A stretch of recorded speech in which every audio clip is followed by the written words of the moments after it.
Hello mga kahagar. So grabe ang init.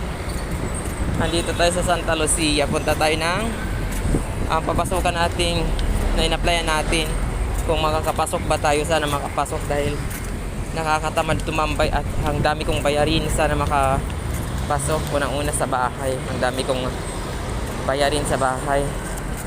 Ayan, 3 buwan. Kaya go lang ng go. Laban lang ng laban. Ayan, so hindi pa ako kumakain dahil wala tayong pangkain. Unahin natin yung pupuntahan natin.